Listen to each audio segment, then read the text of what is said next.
We're a chapter of the Special Forces Association, the Green Berets, and it's chapter 90 here in Fredericksburg. And we do a lot of stuff to help veterans.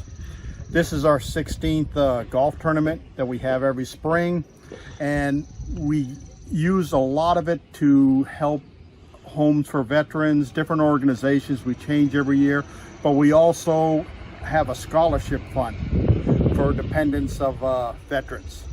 And we do that every year. It varies from the amount we give and the number, depending on how many people apply for it.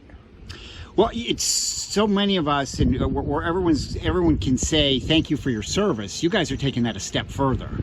But we just like doing it. We think we've enjoyed our time in the military. Most of us have retired from the military with over 20 years.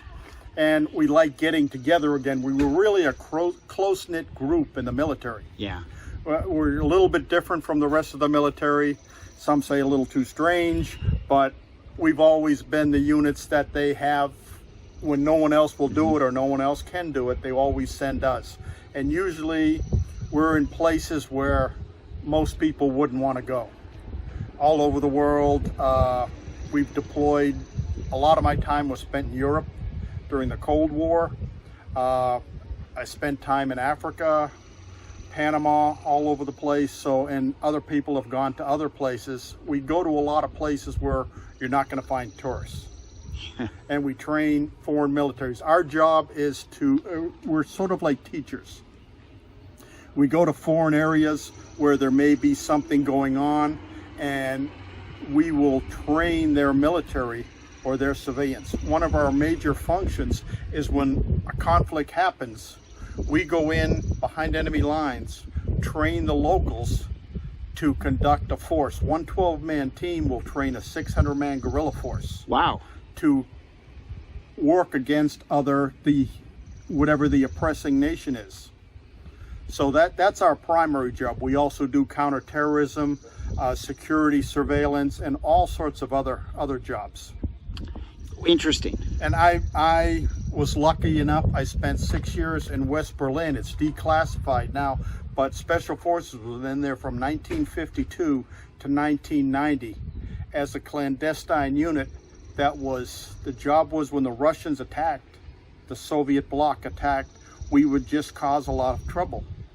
And they knew we were there, but they weren't sure who we were exactly. And a lot of our stuff would be attacking their forces as they're trying to move them up to the front and just cause a lot of problems in their rear area. And the Soviet doctrine, if you had a 12-man team, they would take a brigade level unit, about 1,500 people or more, just to try and track you down to get rid of you. That many for so few. Because of the problems. I can go into some stories.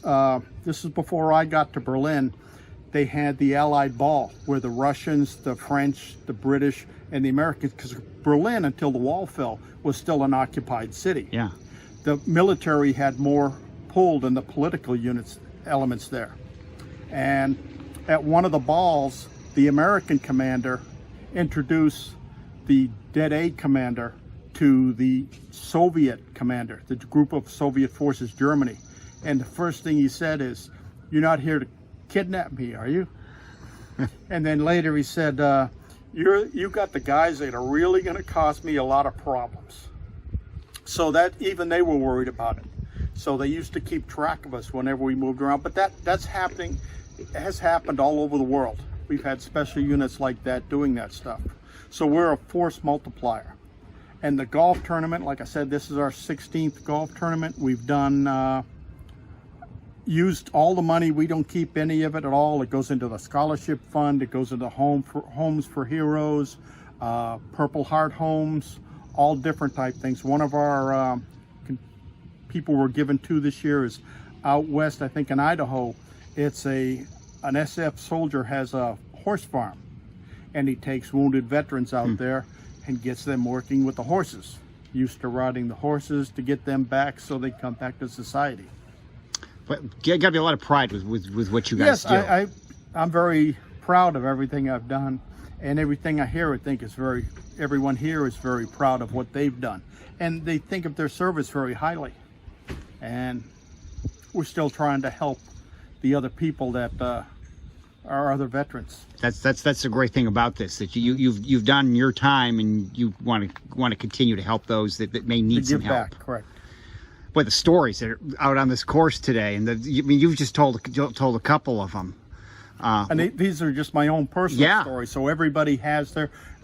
We were organized into different regions. So most of the time I was in Europe, and then later was concerned with Africa. But other people were in South America, did a lot of things down there that never got into the papers.